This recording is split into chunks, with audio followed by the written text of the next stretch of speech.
Assalamualaikum warahmatullahi wabarakatuh. Innal hamdalillah wassalatu wassalamu ala Rasulillah wa ala alihi wa ashabihi wa mawalah wa ba'd. Sahabat ngaji dan obrolan santai sekalian yang dimuliakan Allah Subhanahu wa taala. Alhamdulillah pada kesempatan kali ini kita bertemu kembali dan pada sesi ini kita akan melanjutkan perbincangan kita, diskusi kita, dialog kita. Dialog yang insya Allah mengandung ilmu yang bermanfaat dengan Ustadz Fattah Fauzi LCMA, founder komunitas Single Villa. Jadi beliau memberikan banyak inspirasi bagi kita, terutama bagi mereka yang saat ini masih single, bagaimana meniti rumah tangga. Tapi pada kesempatan kali ini kita akan menggali dari beliau terutama persoalan-persoalan tentang mengelola konflik rumah tangga. Di antara hal yang menjadi latar belakang tema ini adalah begini, Ustaz. Bahwa ketika orang berkeluarga, yang berkeluarga ini kan bukan malaikat. Benar. Yang senantiasa suci dari kesalahan atau dari dosa, yang tidak ada syahwat, tidak ada nafsu terhadap harta dan duniawi. Tapi juga yang menikah ini kan bukan setan. Jadi yang selalu salah, yang senantiasa menggoda untuk keburukan dan seterusnya. Tapi manusia yang dia bisa salah dan bisa benar. Ya. Nah, tentu konflik atau perbedaan, friksi atau kadang-kadang persoalan yang dalam rumah tangga itu bagaimana sebenarnya seorang Muslim menyikapi atau mengelola konflik lah kalau bahasanya. Ya. Gimana menurut Ustaz? Baik, bismillahirrahmanirrahim. Alhamdulillah, salatu wassalamu ala rasulillah ma ba'du. Ya. Memang ketika kita sudah memasuki dalam kehidupan berkeluarga, konflik itu adalah satu keniscayaan. Benar ya? Iya. Iya. Jadi mungkin kalau bahasa yang kadang-kadang sering saya sampaikan itu seustad-ustadnya, sekiai-kiainya, sesyekh-syekhnya, itu punya konfliknya sendiri-sendiri di dalam keluarga mereka. Ya. Apalagi kita sebagai masyarakat umum, awam, yang dengan keterbatasan keilmuan tentu sangat mungkin sekali di situ ada terjadi konflik. Ya. Nah, ketika kita coba untuk mengkaji dalam beberapa pengamatan, ya teman-teman gitu, bahwa konflik di dalam keluarga itu sebenarnya kuncinya itu di komunikasi. Ketika terjadi komunikasi yang baik antara seorang suami dengan istri, istrinya merasa apa yang dia sampaikan pun juga mendapatkan perhatian dari suaminya. Terus kemudian istri pun juga memahami apa yang diinginkan oleh sang suami. Terjadi kerjasama dan pemahaman yang baik. Insya Allah konflik-konflik itu akan mudah untuk dikomunikasikan. Bukan berarti konflik gak ada. Konflik itu ada tetapi akan mungkin dan bisa saja nanti dikomunikasikan dan tuntas. Bisa diselesaikan.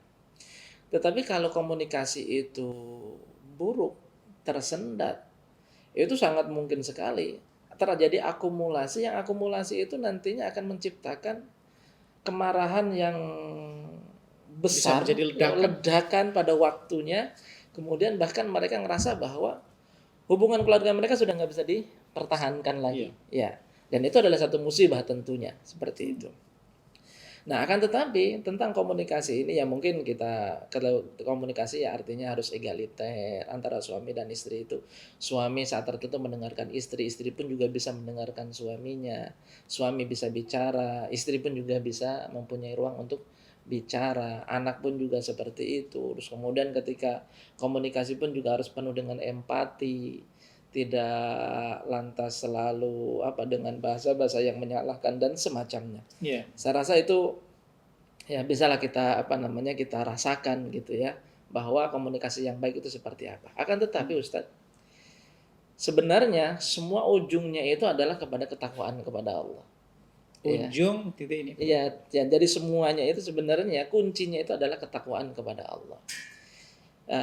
Saya coba untuk memahami bahwa sebuah keluarga kalau seandainya mereka sama-sama takwa kepada Allah, konflik apapun akhirnya mereka itu nanti akan dibawa kepada ketaatan kepada Allah. Ya, semarah-marahnya seorang suami ketika beliau takut kepada Allah, dia tidak akan melakukan kezaliman kepada istrinya. ngambek-ngambeknya sang istri, kemudian ketika dia taat kepada Allah, dia tidak akan melalaikan tugas-tugasnya sebagai seorang istri. Karena walaupun dalam kondisi ngambek, marah, tugas sebagai seorang istri kan tetap harus dilaksanakan. Begitu juga tugas sebagai seorang suami. Jadi sebenarnya pada ujung-ujungnya untuk menjaga keluarga itu, keutuhan itu, kunci dasarnya itu adalah ketakwaan kepada Allah, takut kepada Allah. Seorang suami yang menzalimi istrinya, mungkin KDRT sampai perselingkuhan dan semacamnya, itu kan karena mereka tidak takut kepada Allah. Ya. Begitu juga seorang istri yang tidak takut kepada Allah, mereka akan, atau pasang istri ini mungkin akan dengan mudah tidak menghargai tidak menghargai suaminya, kan begitu kan. Makanya kalau dalam satu hadis itu kan Rasulullah sempat menyatakan bahwa suatu ketika beliau diperjalankan dan diperlihatkan neraka, dan ternyata penghuninya banyak perempuan, kan begitu.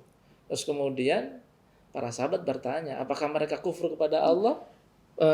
Mungkin ada, mohon maaf agak sedikit saya potong. Ketika Rasulullah mengatakan bahwa banyak wanita, bukan berarti sedikit laki-laki ya? Ya, jadi ya ini bisa kadang-kadang kita salah persepsi kalau banyak wanita nanti sedikit dari laki-laki. Iya. Meskipun banyak wanita, tapi laki-lakinya juga tidak banyak. sedikit, nah gitu ya. Sebenarnya kata-kata banyak ini sebenarnya cukup bisa ditafsirkan dalam banyak pengertian, Ustaz. Iya, silakan. Salah satu pengertiannya adalah karena pada dasarnya jumlah perempuan itu lebih banyak daripada laki-laki. Benar, begini juga, ini penting juga itu. Anggap saja sama-sama 50%. 50% dari 100 dengan 50% dari 50 akan lebih banyak 50% dari 100. Ini menarik sahabat sekalian. Jadi jangan sampai kemudian kita muncul persepsi bahwa di dalam Al-Quran atau di dalam Islam itu ada sikap diskriminasi. Kenapa kok kemudian banyak wanita? Kemudian pertama, ungkapan banyak wanita itu bukan berarti laki-lakinya sedikit, itu pertama. Yang kedua, ini prosentase pembaginya Ini juga begitu. Jadi kita jangan sampai salah persepsi tentang memaknai hadis tersebut ya. Kemudian para sahabat kan bertanya, apakah mereka kufur kepada Allah? Kata Rasulullah, tidak. Mereka itu ternyata kufur kepada pasangan mereka.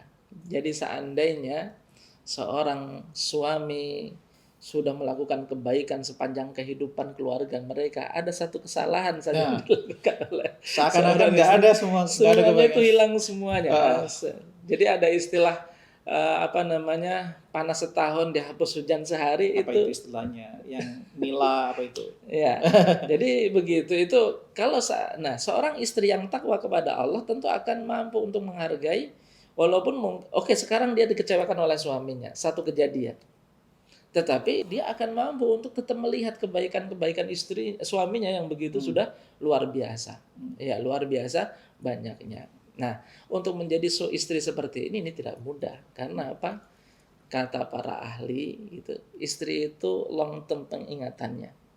Jadi ketika dia menikah 20 tahun, terus kemudian di umur pernikahan 20 tahun itu, ketika dia mengingat semua kesalahan-kesalahan suaminya dari awal pernikahan sampai di umur 20 tahun itu, akan teringat satu, dan dia mampu untuk mengkompilasikan itu semua. Gitu ya. Nah, ini menarik juga bagi para calon bapak, calon suami yang akan membangun rumah tangga. Jadi sahabat Ngaos sekalian dimanapun berada, bagi laki-laki terutama yang akan menikah, penting sebagaimana disebutkan tadi bahwa ada karakter, kemampuan mengakumulasi. Sahabat Ngaos sekalian melakukan Allah SWT. Ustaz, ini menarik ketika disebutkan bahwa ujungnya ada ketakwaan, tapi ada satu hal yang mungkin perlu kita eksplorasi. Kalau kita merujuk pada apa yang terjadi di zaman Nabi, rumah tangga Nabi itu juga ada konfliknya. Padahal ini beliau pernah mengatakan, khairukum li ahlihi wa ana khairukum li ahli. Sebaik-baik kalian adalah yang baik pada istrinya, dan aku orang yang terbaik terhadap istriku, kan begitu. Benar. Nah, ternyata kalau kita rujuk pada sejarah Nabi lah misalnya, ada surat tahrim misalnya ya, istilahnya konspirasi istri itu kan. Kalau saya bahasakannya konspirasi istri. Itu ada, silakan mungkin sahabat Ngaos bisa buka di kitab tafsir misalnya tentang bagaimana latar belakang surat tahrim. Itu menarik kisahnya. Di Sahih Bukhari juga disebutkan bagaimana kemudian istri Nabi itu terjadi konflik. Bahkan Nabi SAW pernah mendiamkan istrinya itu lebih atau 1 bulan, yang kemudian ada hubungannya 29 hari ya kalau nggak salah.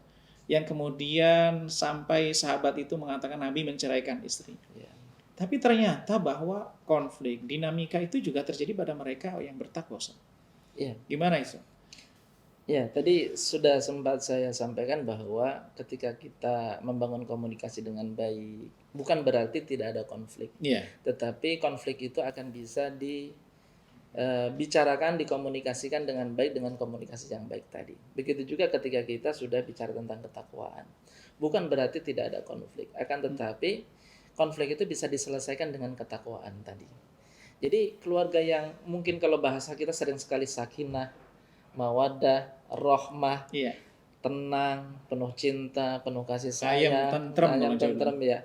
Itu bukan berarti kemudian keluarga yang sama sekali nggak ada konflik, ya.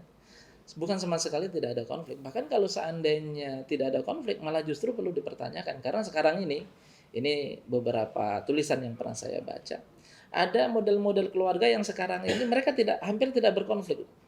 Tetapi mereka tidak berkonflik karena bukan mereka nggak punya konflik, karena mereka sepakat untuk tidak membicarakan konflik mereka dan mereka sepakat untuk tidak saling mengganggu satu sama lain.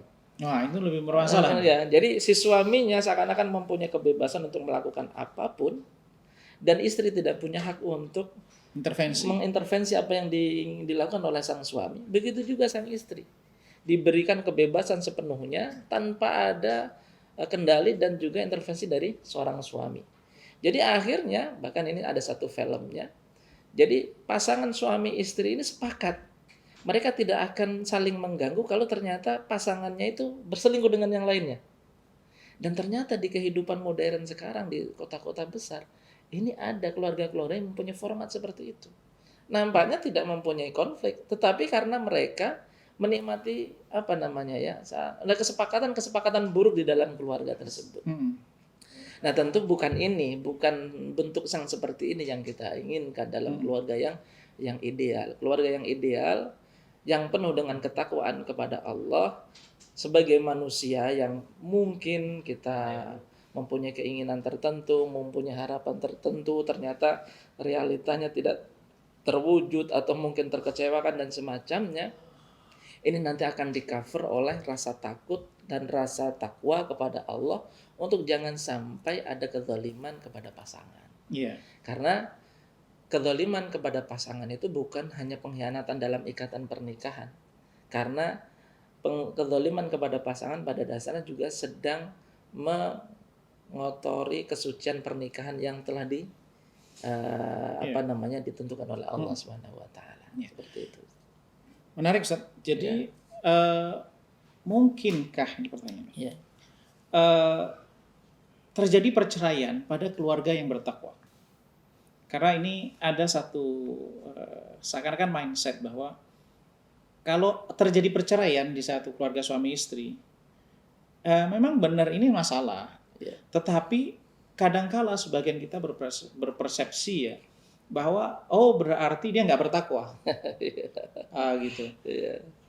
Jadi kadang-kala ada persepsi bahwa kalau ada perceraian, ada orang yang bercerai dengan istrinya, itu kemudian langsung kita nisbatkan bahwa dia kok bercerai, gitu. Padahal dia orang yang ngerti agama dan seterusnya. Nah, ini adalah satu fenomena, Ustaz. Jadi menarik bagi kita bahwa catatan bagi kita bahwa kadangkala konflik itu tidak hanya menimpa orang yang tidak mengerti agama, tetapi konflik itu bisa juga menimpa orang-orang yang mengerti agama. Dan sesungguhnya bahwa ketika Al-Quran itu berbicara tentang perceraian, tentang pemisahan, atau solusi konflik ketika ada konflik dalam keluarga sesuai dengan tahapannya, dan di dalam Al-Quran ketika ada konflik adalah mencari pihak penengah, bukan kemudian dicurhatkan ke media sosial. Di Al-Quran nggak ada bicara media sosial ya. Tetapi bagi kita, penting bagi kita mengambil pelajaran bahwa Al-Quran memberikan arahan, Al-Quran memberikan panduan kepada kita ketika terjadi konflik dan perlu kita gali interaksi kita dengan Al-Quran bagaimana langkah-langkahnya.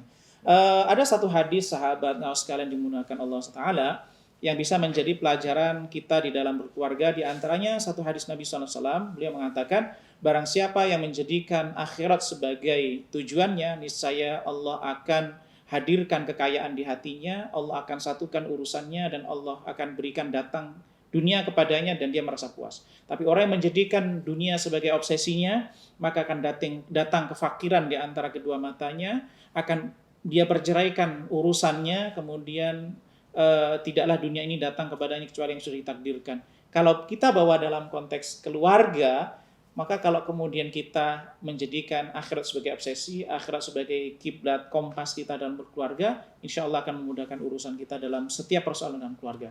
Sahabat ngawas sekalian, demikian diskusi kita, bincang-bincang kita dengan Ustadz Fattah Fauzi, penggagas komunitas Single Fillah. Mudah-mudahan ini memberikan inspirasi bagi kita, terutama sahabat-sahabat yang single, bagaimana menjalani aktivitas kita dalam ketakwaan kepada Allah SWT. Mudah-mudahan Allah memudahkan segala urusan kita, Allah lancarkan segala keinginan kita, cita-cita kita. Amin amin ya rabbal alamin. Terima kasih. Assalamualaikum warahmatullahi wabarakatuh. Waalaikumsalam warahmatullahi wabarakatuh.